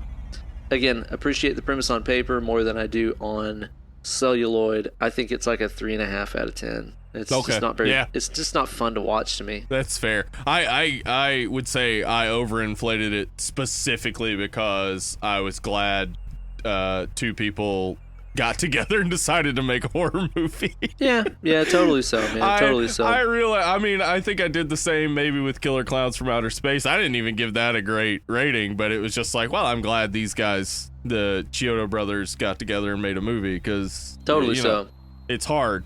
And you know, big studio movies they're not easy to make, and anybody working on a big studio movie definitely deserves credit, but like they're a lot easier to make than, you know, independent horror. So I don't know. It's not a good movie. I don't recommend watching it twice for sure. No. Because watching it the second time, all you see is the flaws. Like that's it. Dude, yeah. So yeah, it's a bad movie. But I am really excited about the next movie that we're going to be covering on the show. Yeah. Which is a really fucking good movie. So as we are when this comes out, this will be the last week of October, and that means the next episode will be the first week in November. No Vampire! Which, yeah, to celebrate the month of November here, me and old Steve Areno here on Dead and Lovely are going to be doing a whole month full of vampire flicks that you guys, our Dead and Lovely listeners, have voted on in a poll that old Steve started on our Facebook fan group, Dead and Lovely Horror Podcast over on Facebook, where you guys helped us narrow down the results of how many movies did you put up there? About a dozen or so? I put 10 different horror flicks. There are 5 Wednesdays in November, and our podcast comes out on Wednesdays, in case you're wondering. Boom. So we've narrowed it down to 5 different vampire flicks for the month of No Vampire, and we're going to be kicking it off with one of my favorite movies of all time. Not just one of my favorite vampire movies, but one of my favorite movies, period. It's Bram Stoker's Dracula, which I think is just a beautiful and fucking incredible movie. You guys are just basically going to be hearing me gush for like fucking 3 hours. You're going to hear me saying, I know Kung Fu a lot. Oh, man. And dude, it's like, come on. It's a fucking vampire movie. Yeah. With Tom Waits in it, dude. Yeah, it's a good movie, for sure. The man who penned the namesake of our podcast, Dead and Lovely. Oh, man, and hopefully he doesn't sue us. I sure fucking hope not. Anyway, I haven't seen this movie in a long, long time, so... Really? Yeah, I'm excited. Gosh, it's been quite a while, and I'm excited to get back to it. I do remember liking it a lot the last time I watched it. Yeah. And I know it's different. It's weird. It's fucking weird. It got some real strangeness to it, and I would say is probably, just from my memory, influenced by Giallo films. And yeah, I can see that in a lot of ways. Yeah, it has that weird dreamy kind of thing going to it. And you know, we've discussed some Giallo films in this, and we'll discuss more in the future. Fuck yeah. I really like that aesthetic. I like I would have sworn before we ever did this podcast that I don't like that overwrought, like very sort of campy almost, but like very artistically driven and melodramatic. Like I would have sworn I hated that, but I've discovered it can be done really well. And I think Bram Stoker's Dracula is one of those. So we'll do it next week.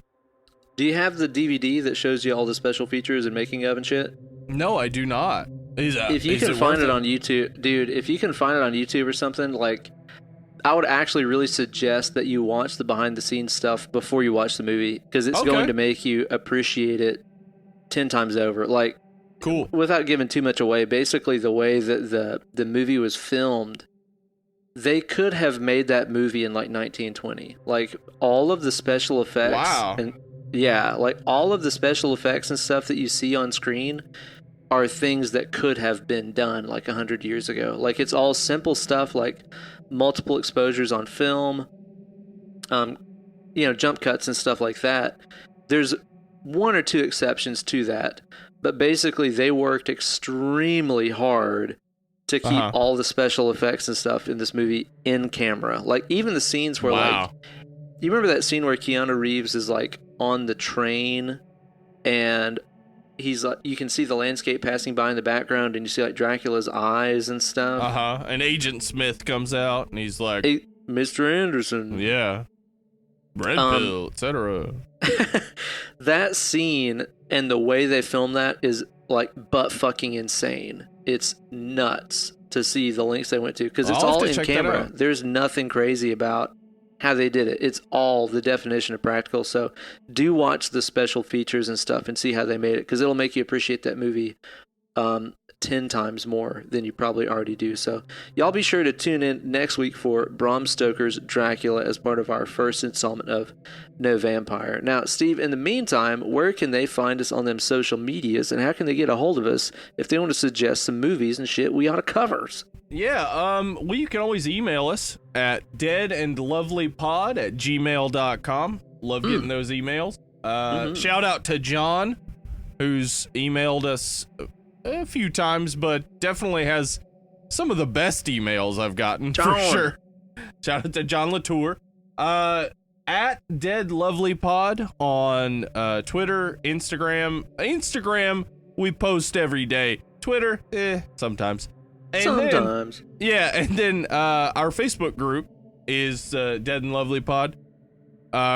It's pretty awesome. A lot of people contributing there. It's awesome. And if you want to find me, of course, I don't do a whole lot of social media since I do the social media for this podcast. But you can find me on Twitter at Steven Spratling. Steven with a V, the only way to spell it. Pro move. If you guys want to follow me on Twitter and Instagram, you can find me at Ben Eller Guitars, all one word. And of course, you can find my YouTube channel on youtube.com/Ben Eller Guitars. Thank you guys so much for listening, and please be sure to go on iTunes, rate, and review this podcast with a G-rated review. They won't post potty mouth language like how we use, so don't fucking do no cussing. Yeah, you can, of course, post. This podcast is like Brussels sprouts. 5 stars. 5 stars. That helps us a lot, so please be sure to go and rate and review. I've seen a whole bunch of good reviews pop up here recently, so thank you guys so much for everyone who's contributed to that. That helps us out a ton. Well, in the meantime, we have been Dead and Lovely, and you guys have just been fucking great for sitting here and listening to us gab about our favorite and least favorite horror movies. So thank you guys so much for listening, and stay tuned for another fun episode coming up next week. Have a good week, y'all. Good night. Bye. My apologies. Fuck Delilah. It had to come back.